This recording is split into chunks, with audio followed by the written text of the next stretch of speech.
shirt and everything on, and tie. And towards the end of the interview, I actually said it to her. I was like, I want to let you know, like, because I thought this was funny. I am currently just in a pair of boxers, and you can't see it. She's like burst out laughing. I got the job. It was very funny.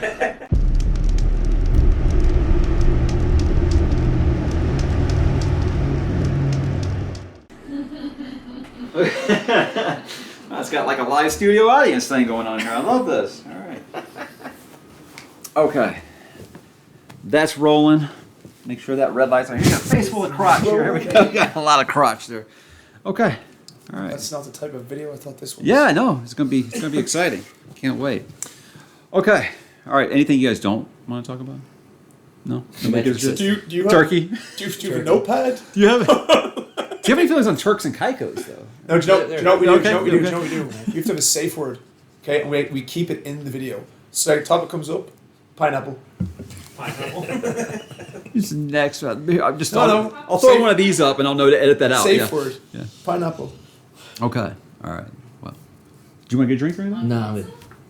All right. You got to get up and get one during the thing. It's authenticity. That's what we're doing here. Yeah. Okay. All right. That's good. Hand it to you if you need to. I appreciate it. Hey, what's up, bookworms? We are coming to you from Dallas, Texas. Here, I got a couple guys I just found hanging out down in the corner. They were offering services. Just put it that way. Thankfully, though, those services are writing some of your favorite book series. The Sun Eater, of course, by Mr. Chris Ruocchio, and The ℙ𝕦𝕤𝕤𝕤 by Ryan Cahill here. And guys, I just got to know up front, how are you enjoying the People's Republic of Texas? I'm currently just admiring your ability to talk to a camera as though it's a real person, because I have a serious problem doing that. Texas is cool, but it's raining like Ireland, so I kind of feel like I'm home, but warmer.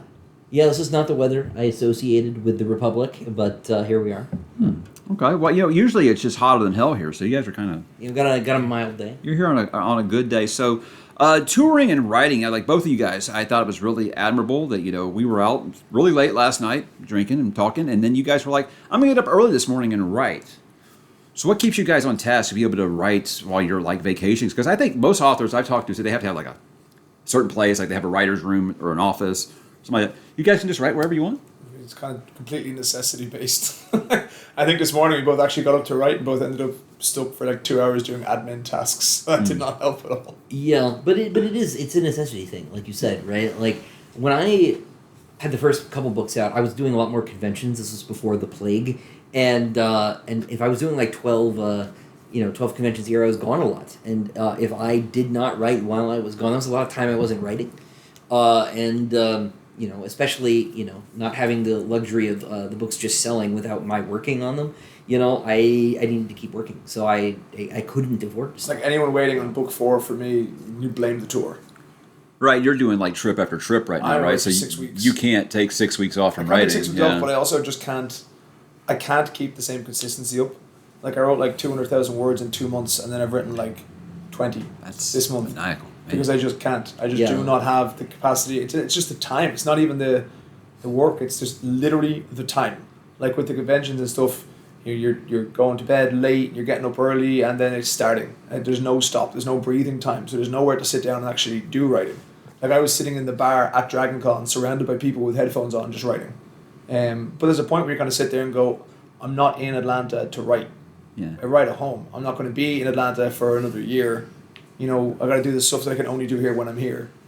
Last night I said, hey, do you want to sleep and like hang out tomorrow? He's like, I got to come to Texas to sleep. Yeah. Yeah, so he came here to Sleep write. when I'm dead. You both write such massive books, but you're both so Mine are prolific. That's true. It's not the size that counts. That's what they've been telling. They've been telling me. I No, didn't it's say how you that. hit people with them. So, how do you guys how do you not have like a nervous breakdown? Because you guys are putting out these chonkers like every single year. Yeah, I was about to say. Who said anything about That's that? a part of the job. No, man. There's like a part. You're 200,000 words in, and you're like, oh, I have as far to go. I fucking lose my mind. And yeah, no. That's, Are you as organized as he is? Because he has like Excel. Now I respect this as a finance guy. I thought He you has were like he has Expelliarmus. probably he has that Excel too. spreadsheets. He has Excel spreadsheets of like how much he needs to write each day. Could you do that? Could you? I have that, yeah. You have that? I have a full spreadsheet, spreads across the entire year, in how many words need to be written every single month, and every time I don't hit those counts, they shift every day forward and every month forward, to make sure that I can hit my targets, because otherwise I'm screwed. Yep. No, I do the same thing.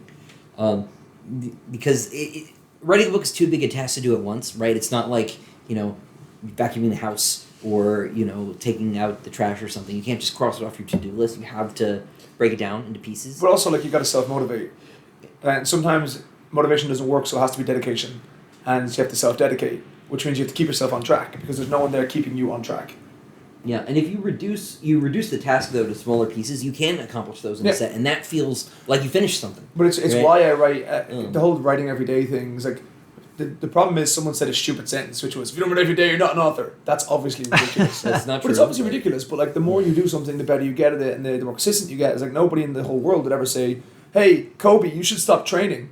Like, that'd be silly. Don't train. It's bad for you. It's like, no, you get better. But also, it's like the cumulative impact of writing every day. If someone writes 10,000 words one day or writes 3,000 words every day for the week, you end up with more words. That's the thing for me, is like people say like, oh, you write fast. Like, I don't write fast. I write consistently. And then the output at the end of the month is larger. Yeah, saying you should write every day is maybe aspirational, right? But it's obviously putting it too strongly, right? The point is to make writing a thing that you want to do in your life on a regular basis. It's it's like anything. It's like practicing an instrument. The more you write, the better you get, or whatever, right? And if you don't, the more you do anything, the better you get. Even if you're not doing it, even if you're not training right, you'll still get better. Like, because practice makes perfect. Isn't it? Doesn't perfect practice makes perfect. Yeah, you talk about you can't Kobe get perfect in It's writing. not like Kobe said, you know what, I'm so good at this, I don't need to practice my free throws anymore. He practices free throws every day.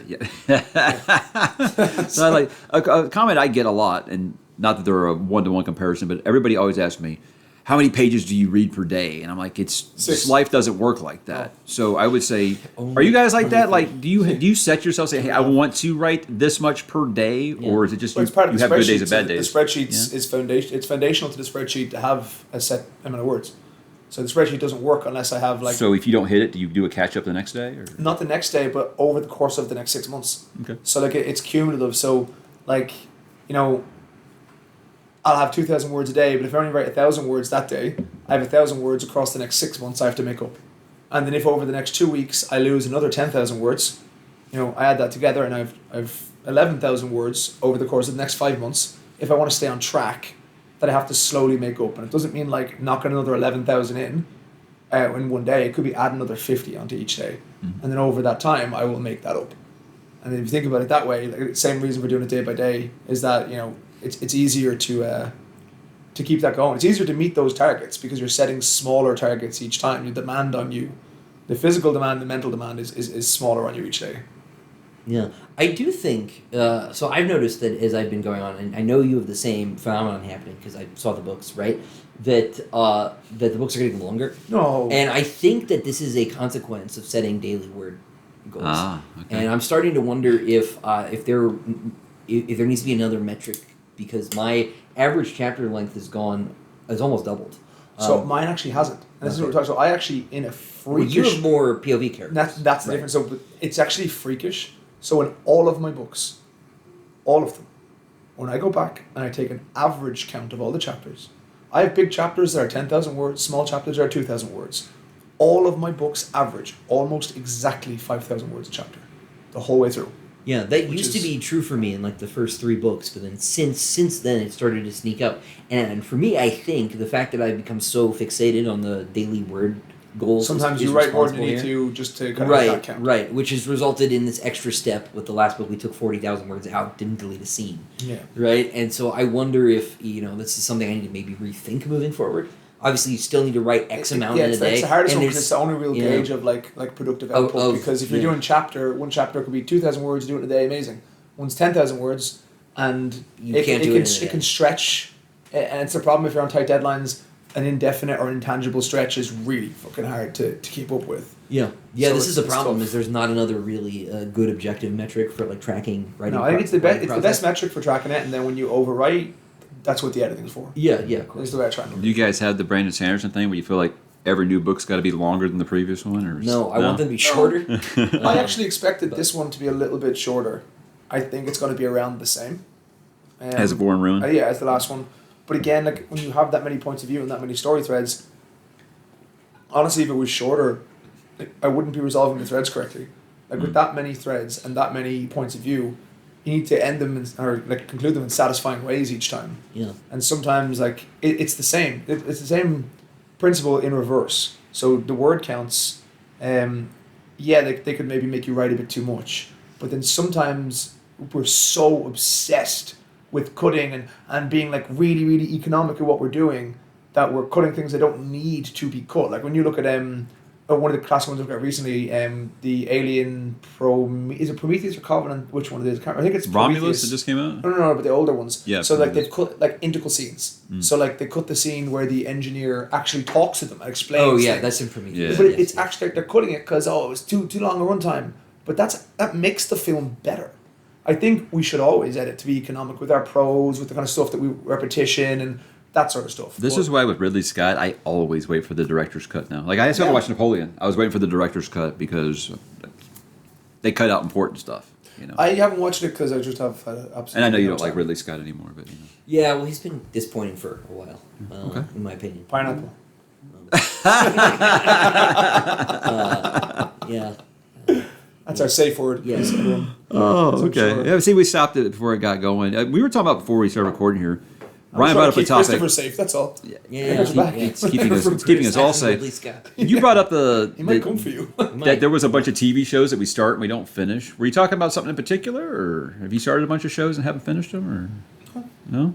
You actually finished it because I have a ton. I mean, I usually, my wife's off camera right now, probably like cursing my name because we start I several usually shows and we finish never them finish because like I like to, in the same way that I think I would like people to give me the kind of patience and the benefit of the doubt. I like to have TV shows too. Like like I did not like the Wheel of Time TV show, and I didn't like Rings of Power either. But the thing for me was when I was watching the first few episodes of Rings of Power, and this is actually in reverse. I was kind of more going, it's just kind of lovely to be back in Tolkien's world. Like I don't care about anything else.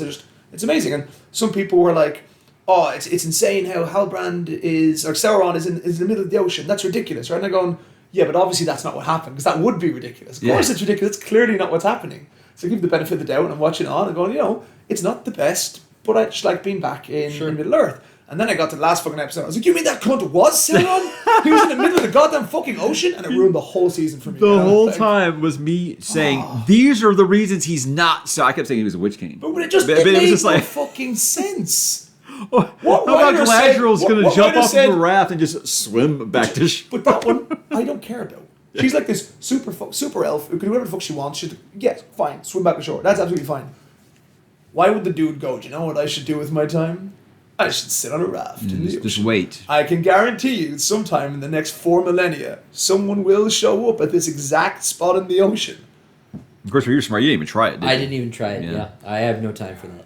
So. But like, it's one of those things where like I've heard reasonable things about some of the first episodes. I'll watch 1 or 2 of the next one, but just to see. But like the Wheel of Time one just changed so much. I love the characters. I love the casting. I really do. But it just changed so much fundamentally that I have no interest. I've not opened the second season, even though I've heard it's better. But I'm the kind of person where I go, I hope it succeeds. I hope it keeps going. I hope all these other people get what they want. I'm not going to watch it. I do hate the idea that we have such a toxic idea of fandoms and things now that people just want things destroyed. They want them cancelled, want them closed. And it's like, just because you get it cancelled doesn't mean you're going to get the version of it you want. All it means is we are less likely to ever see the version of what we want, or at least in our lifetimes. Because if I was these big studios, I would pivot. I would stop trying to adapt these things and I would do something else. And it means that a lot of us, or even our kids, will never get to see these fantasy adaptations because we were in the golden age of fantasy adaptations. And now we've become so fucking toxic about it that I'd be scared if I was a studio. I'm like, I'm not touching anything. Screw that. I'm gonna do Pocahontas again. Like that's what's going. We're getting another one. Yeah, of that's those. safe. Like that's definitely safe. Yeah. But yeah, I don't know. I feel like I'm going off on a. No, I stopped hate watching stuff. Like every time there's a new Star Wars show or Wheel of Time or Rings of Power, people ask me why am I not watching it. For me, right? So say for instance, we have The Acolyte got cancelled. Okay, so I thought The Acolyte was fine. It wasn't the best thing I've ever seen in my life. Wasn't the worst thing I I've didn't ever seen. But I watched the whole season, and a lot of people don't. They watch the 2 episodes and bitch about it for the rest of the time. I watched the whole season. I thought it was fine. I didn't think it was amazing. Didn't think it was terrible. I hate that we don't give these shows a second season because, for instance, the Clone Wars, which is probably the thing that is really close to my heart when it comes to like the adaptations, like the animated series, fucking sucked. For the first season, it was panned as shit because they made it for kids. Right. And if we had the same attitude towards that we did towards the Acolyte, we would have lost one of my most treasured pieces of Star Wars lore. Yeah, season 2 on, that show was excellent. I'm of the opinion that if we go for season 2, if we could give these things, it should almost be in the contract you get 2 seasons. If you do a second season and they fuck it up, get rid of it. But I think sometimes shows like that are trying to find their feet. Like, at least for me, the Acolyte did something a little different. They moved away from the Skywalker saga. They fucked a lot of shit up. It wasn't the best show in the world, but it had promise. There was some real cool lightsaber stuff, and they went into lore. They brought Cortosis in. They tried. And there was a lot of shit I didn't like. A lot of stuff that was a bit cheesy even. Like, it wasn't great for me. But I'd like to get a second season and go, all right, now you know where you went wrong. Can you do us better? And if you don't, get rid of it. But I'm just, the whole one season and cancel thing kills me. The question, the problem with that though, right, is that you don't necessarily deserve 8 hours like of second chances, right? Like, that's if you can go on for that long, right? Like you don't have to finish a book if you don't like it, right? Yep. You don't, maybe you shouldn't like. But I would like if some people gave my second book a chance if they were 50-50 on the first one. I would too. Yeah. I would too, right? I think that my second try book to is apply that to other substantially better than my first one. Yeah. But I also understand if people are like, hey, this is not for me, and I don't want to find out if I'm wrong. That I get. That's what fine. I don't get is the cheering when it gets cancelled. That I don't get either. It's like, I'm so happy this show that I didn't actually care about got cancelled. It's like, but all you're doing is telling studios they shouldn't put the money into the genre that you love. I think once you were able to find a way to monetize this, like, if you guys don't know, I talk about this all the time, that I'm not that kind of channel, but the channels that make a living off doing this are the ones who do it by and hating on stuff. Like, hate gives a lot of views. The rage hate of a lot of these shows and stuff. Star Wars is the biggest one. I mean, there's several people who have made a career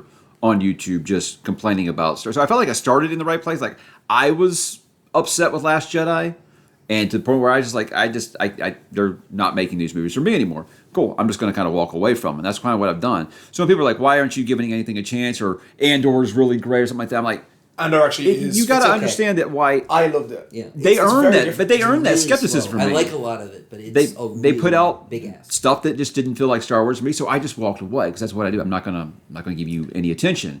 All these people that are like, oh, this is terrible, then why do you watch every single? Oh, it's so you can make money by monetizing this rage on YouTube. Well, there is, and I get it. I'm never gonna get on anybody for making some money. What are we even talking about in this? Well, that's no topic, do we? We're yes, just kind of we're just talking. Yeah, there is another reason to watch. There is another reason to watch all this stuff. Just curious. You must make like a some bullet points. Just asking. We're not an organized person. We're just hanging out. No, it's like, but even on this one, I found it really interesting. I said, like, House of the Dragon. Okay. Okay. So a lot of people complain House of the Dragon didn't have enough action, right? It was too slow. Have you read? I said the whole season. The whole season. He literally skips the battles. It's all dialogue. It's character work. It's politicking. Like, you go to watch Game of Thrones. In Game of Thrones, what we love about Game of Thrones is the character work and the politicking. I told people you got revisionist history. Game of Thrones was like that. Yeah. But all of a sudden we've changed and we're like, well, no, Game of Thrones needs to be like, dragon battles in action every single time. And they had it's the Battle of the Burning Mill. With and they complained when it did that in the later seasons of Game of Thrones, when it turned into a Marvel movie. Exactly. Yeah. But like, you have the Brackens and the Blackwoods. I think it was the Battle of the Burning Mill is what it's called. Welcome to Dallas, everybody. It's Dallas, okay.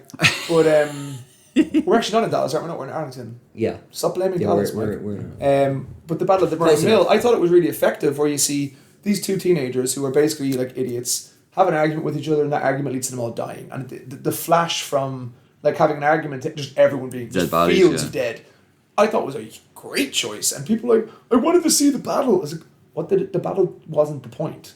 You're watching like George R. R. Martin, like Game of Thrones, House of the Dragon. The battle is not the point. The ramifications, the fact that the whole country is at boiling point and so ready to explode that one argument between two fucking kids causes hundreds to die is the point.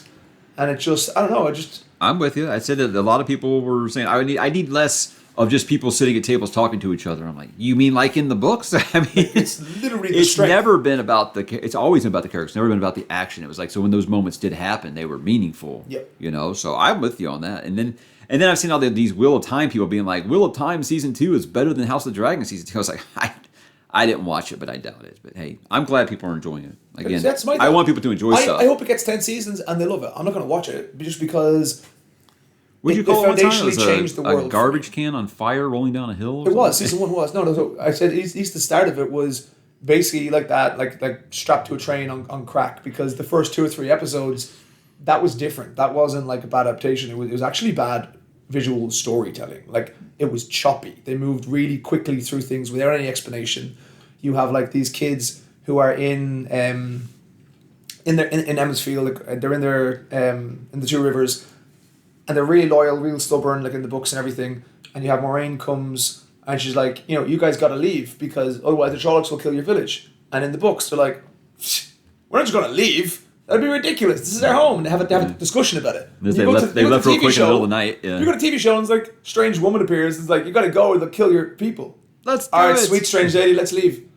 I was like, do a little bit. Or like the whole parent thing. I think this got me more than anything else. The reason I hated it was because when I read the books, I related to Perrin a lot, because Perrin is this huge guy who was raised in a way that he was worried, but due to his size, he was always going to hurt people. And it was actually a deep part of his character, and it was real. It was raw, and I related to it. It was being bigger than everybody else, and always feeling like you need to be more delicate, and that you might hurt someone, and you're kind of scared of your own strength. They did in the show? But what? They had him kill his wife. The wife didn't exist. Yeah. They made him just go, literally, they took his whole character, took all of his internal chaos and struggles, and put it down to him hacking his like imaginary wife, because it's a wife they made in the show just to kill her in the first episode, hack her with an axe in the stomach. And now he's scared. All that fear, all that true raw emotion from character, because they don't have time for development, they only get 8 episodes, is just slither in the belly.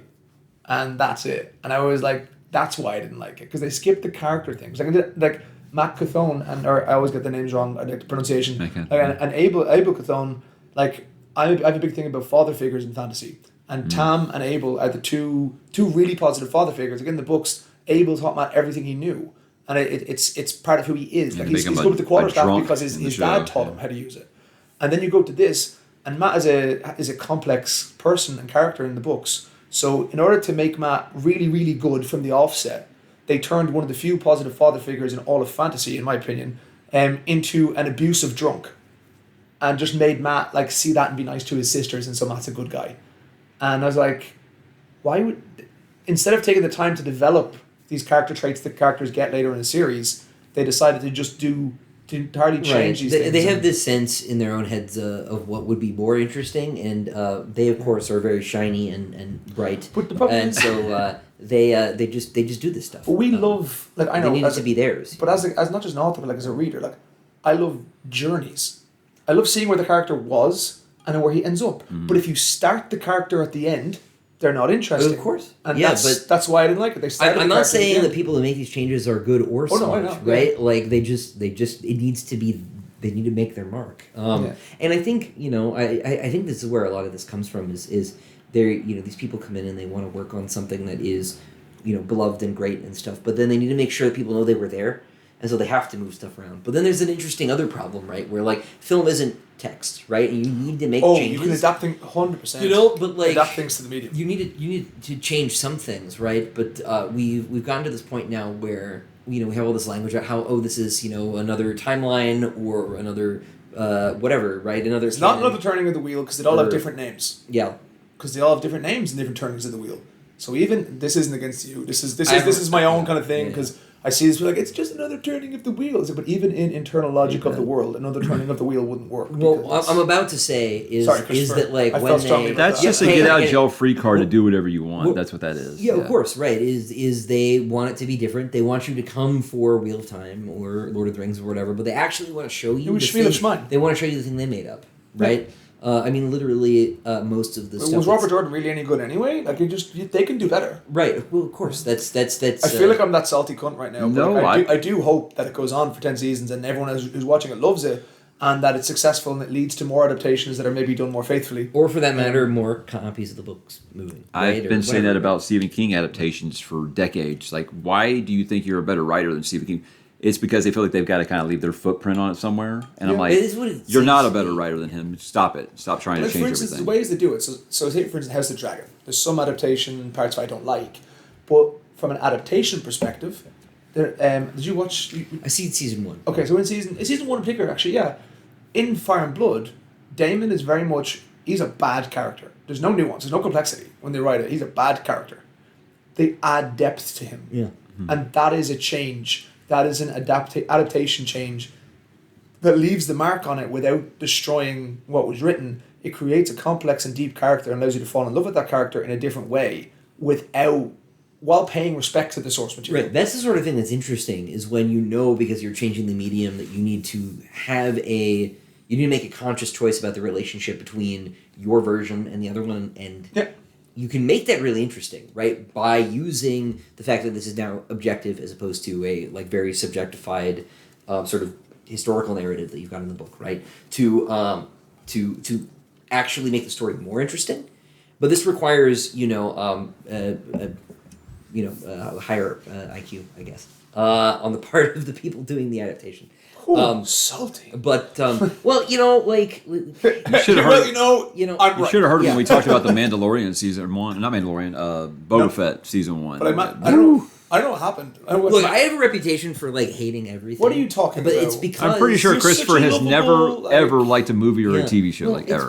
This is the other thing. The reason I keep watching them is because I'm actually optimistic. Maybe. I can think. I always trick myself. Mandalorian season 1, great. Season 2, great. Season 3, someone literally, I think, on stage shat themselves.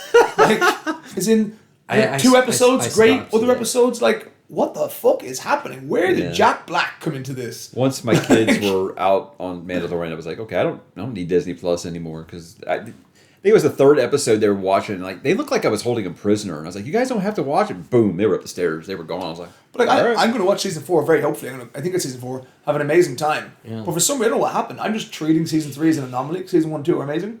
And in season 3, it was just did someone literally just drop acid and then write the scripts for this? What's going on? Did they let this go through the writer's strike? But it's all of a sudden I'm watching The Mandalorian and Jack Black and Lizzo appear.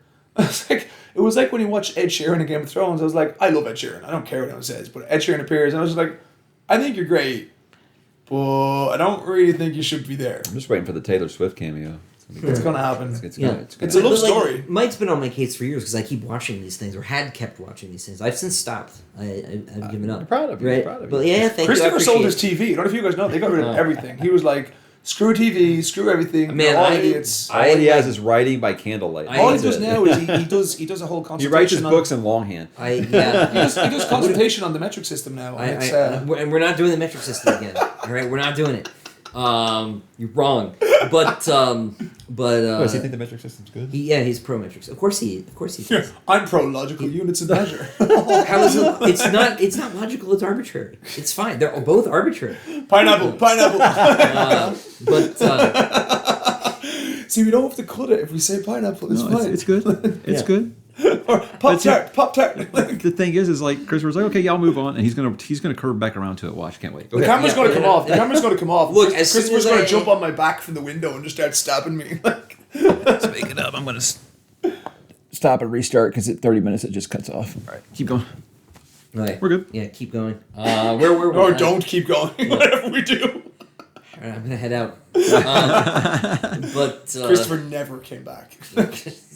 I can't think of the metric system without the Pulp Fiction scene. I'll never not think about that. The Royale with cheese. The Royale with cheese. So good. That's a great fucking movie, man.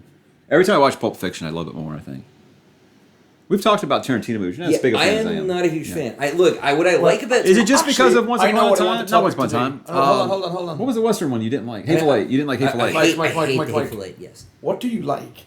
What do I like? Yeah.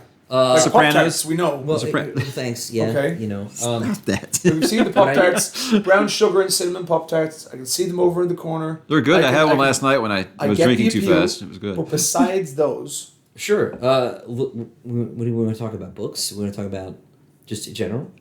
TV shows, movies. I don't know.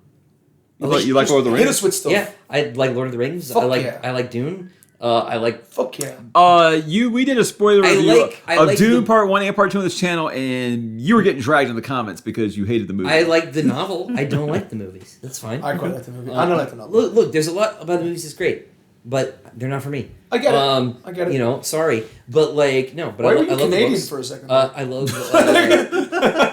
Sorry.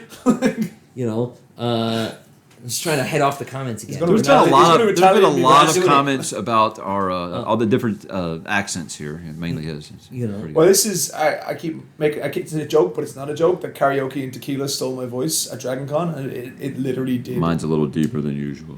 I don't know what you're talking about. Well, no, I like Gene Wolfe. I like Tim Powers. I like ℙ𝕤𝕤𝕤𝕤.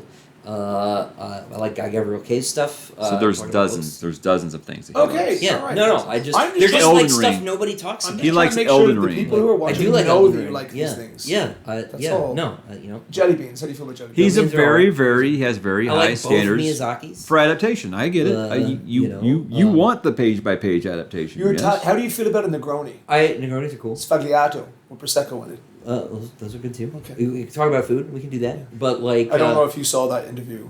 No. No, okay, No. That was lost. It was an interview from two of the actors, Emma Darcy, the other actor who I love is also gone from my head now, but they had an interview and that went kind of viral. From House of the Dragon. Yeah, Okay. they said it far more sultry than I said it. Oh, It was kind of like it was. gotcha. No, that one went over my head. It's okay. But I like Game of Thrones. Yeah, okay. I like Martin stuff a lot. Okay, you you know. like things, and I believe you Good. mostly. Good. I think a lot of people will just get more passionate about the things they dislike. I think, right? I mean, See, I like talking about things I love, but I have no problem. I letting It go of seems things to I be don't. that the things I don't like come up more often. Right. When I talk to like You don't like a lot. most- You don't like a lot of like easily consumable pop culture.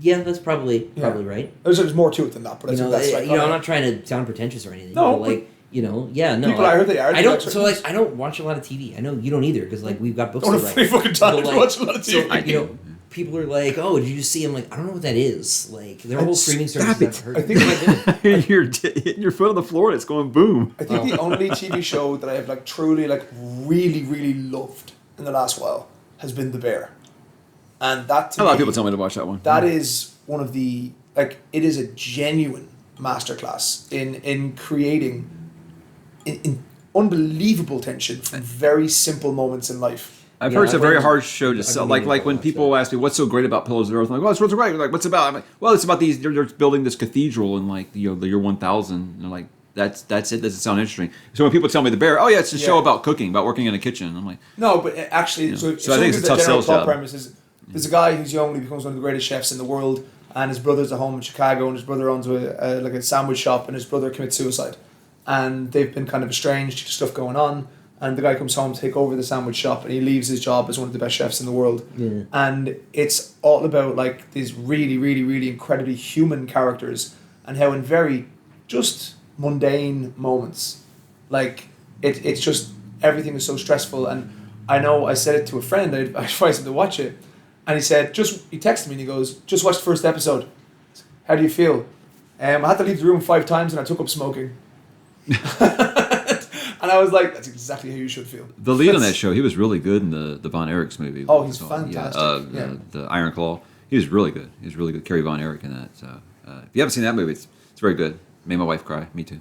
I think we'll watch more stuff sometime in the next 5 years. Yeah, it'll happen eventually, but yeah, no. There's just this usual like weird effect that happens where people start like asking me what I think about one thing or another, and I'm like, I just haven't, Yeah. you know, and then you start to feel like a fraud. You're just like, I have nothing to say to Oh, you. no, I Like, do but my- Are you a science fiction person? Like, isn't that your life?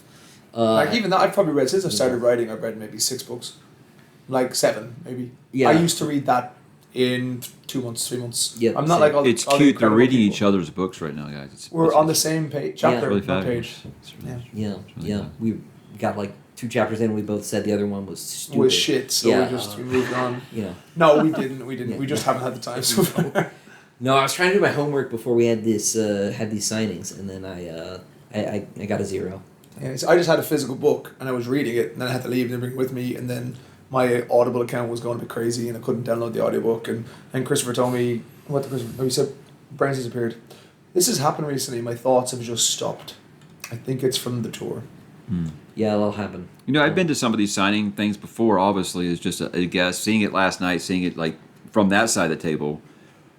I just gotta wonder, like, I can't imagine that the rush ever ends for something. Like I've heard a lot of people, like really super successful authors say stuff like that. They hate doing it because it's just it's so much, and I'm just like, I don't think I would ever get tired of signing autographs. And I mean, besides just your wrist hurting, just people wanting to talk to you. I think that's just like amazing that it's something that you've done has given them that much passion. I don't think I would ever get tired of that. You There's guys so many still loving it? like your personality type. I love that sort of stuff. Some people don't. If you're on a tour, how consistently you have to do it, because also sometimes, like everyone knows, there's days where you're just not at 100%, and when you're doing those, you have to force yourself to be at 100% for that period of time, and even though you appreciate everything that's happening, it might always just be a bit fucking draining. And then there's the idea of how long you're away. Like, I'm away for 6 weeks on this. I don't want to be away. And he was running off of like 7 Monster energy drinks and a couple cups of coffee last night. You cut me open right now with mostly just like caffeine, taurine, and whatever other. No, you both had great energy, and I was just like, I don't think that I would ever get bored. You both had great energy, and Christopher had a great jacket, and I thought that was lovely. And you should see the shoes, guys. It was fancy. Swanky. I felt underdressed. I just wanted a dune shirt and honestly, Jordans. we need to talk about this. I mean, didn't get the memo. Yeah. I brought some nice clothes. I was like, no, I'm just gonna wear my House of Trade have shirt. A little patience. That's it. Yeah, there you go. But what about you? No way you get tired of signings, right? It's got to be mostly enjoyable. The one part that sucks is if you're trying to talk to somebody and they want you to sign somebody else's books, and you're like worried you're gonna like either slight someone by not paying enough attention. It's a common thing with like the signings and also conventions is that no matter who you're talking to, you feel like you're an ass for not talking to someone else, and you shouldn't. You should. It's nice to be able to sit there and talk to like focus on your or how to gently like move them along so the line doesn't hold up. The thing it reminds me the most of is at my wedding reception. You have all these people who are here to see you. Yep. Right, and sometimes they like fly great distances to come see you. Right, and you actually only have 2 minutes to talk to each of them because you have to talk to everyone. And everybody wants to talk to you because it's your day. Right, that's what it feels like. Right. Yeah. And like that sucks because you see your friend you haven't seen in 10 years. Got on a plane, staying at a hotel, spent hundreds of dollars to be here. You have 5 minutes to really talk to that person. The wedding's a great comparison as well, though, because like one of the things about like being on a longer tour, even though there's the negative of it is being away from your family and stuff for so long, but like with a wedding, you might get engaged. Normally it's like a year to 2 years before you get married. You spend like 1 to 2 years building up to one day. All this build up, all this emotion, all this incredible stuff, and the next day you are back to ground zero. You're married. And it's amazing, but the thing you've been building up to for so long is now gone, and you're in normal life again. And I think one thing I like about the longer tour is that like when I do something, although it's more exhausting because there's non-stop, when I do something, there's something the next day and something in a few days' time, and you can slowly taper up and taper down, and it's not as much of a whirlwind on like the elation, because sometimes I used to call it when music is like the post-gig blues, like it's something that's so incredible, so elative, and then the next day it's just gone. And that tapering is quite nice. Whereas I can imagine just doing one event and it's amazing, and then the next day you're just back home. You're just a normal person, writing a book, eating a Pop-Tart, and you're back to zero. I hadn't eaten one in like years until like I've never eaten a Pop-Tart. We don't have I'm sure we do have them. Maybe they've put into the they've like been poured into the culture. So you're an American now. You got to eat something that has way too much sugar in it. Yeah, that's just kind of what we do here. I'm only fixating on Pop-Tarts because they're there, behind us. Do you want one? Not right now. But maybe. But yeah, no. The thing, they used to be a lot more stressful for me too. I don't like. It's surprised I don't like speaking in front of crowds. Most people don't, right? But you have to like figure out like how to do them in a way that works for you. I like just go straight to questions. Like I don't come in with a speech and talk about how cool the book is. Like I assume if people are there, they like either they have some idea about the book, or they want to agree with me. The last thing they want is me doing a reading in this fucking whiskey stolen voice. Yeah, I don't want to sit there for 20 minutes and read passages of the book that they've probably already read or like are about to read. Right, so we just do questions. That's why people are there. And then if you do that, a crowd is just one person at a time, actually. Right, and like that's cool. I talk to a person, and so you just have to figure out how to tailor these things to like work for you. And once you do that, they become awesome. But I really struggled with them at first because I don't like to be the center of attention at all. Actually, so I think most people who know me know that my main problem is shutting up. So like it's something that I quite like. I can take quite naturally too, and it's something I enjoy. It's part of the job that I think a lot of authors don't like. Some of them do. A lot of authors don't like. They'd rather be home writing and other bits. And I enjoy the interaction as much as I do the writing. But we talked about this before. I also enjoy the business aspect and the marketing and branding aspect of it as much as I enjoy the writing. in a different way. I love doing the writing. There's nothing that could ever replace the writing. I wouldn't want to just be doing the other stuff. I love the writing. Yeah, the writing is first, but it's really rare to find an author who likes to do all three. Yeah, or at least doesn't mind doing all three. Yeah. And I think of the three, the least important one is the public appearance stuff. If you can, it's 100%. probably unarguable, right? But I view it more as like in one way it's great for me too, but it's like a giving back to, giving back seems so condescending, but like just putting something back in from all the things that have been taken out. Like all your readers are giving you everything. You're obviously putting everything with the book. I know that's the thing, is that you're writing a book and that's what you're giving. But I like the idea that people have given so much time in your world and everything else, that I feel like that's how I think of it, is that I'm there because I want to go and say hi and thank you in person, and it is the least important from the idea of having the career. Yeah. You can have it without it. Of course you can. It's just one of those things that like I look on and I go, this is quite a nice thing to do. Oh, I completely agree. When I say least important, I don't mean that it's not important. Right. I just mean that if the books didn't exist and people didn't know they existed, then you couldn't do this. It proceeds from writing the first first. two. Yeah. Well, let's talk endings. So do you still plan for Bound the Broken End after 5 books? Is that still the plan? Yeah. And you're writing the final book in yours right now. I guess the question is like, not necessarily already expanded his a few times. Yeah. Do you plan on choice. Even after you write that last book? Do you plan on continuing to prequels, some parallel novels? 3 series planned in the world, 2 series planned outside the world. Okay, so I didn't know if you were going to move on to something else. You said last night, he doesn't want to write sci-fi. Whereas I think sci-fi. I thought you said you had no interest in writing sci-fi. I didn't even know that was a question last night.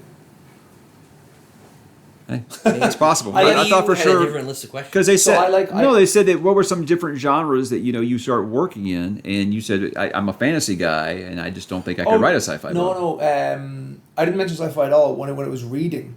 I said I read a lot of fantasy and I read sci-fi. I just don't read a lot of non-fiction.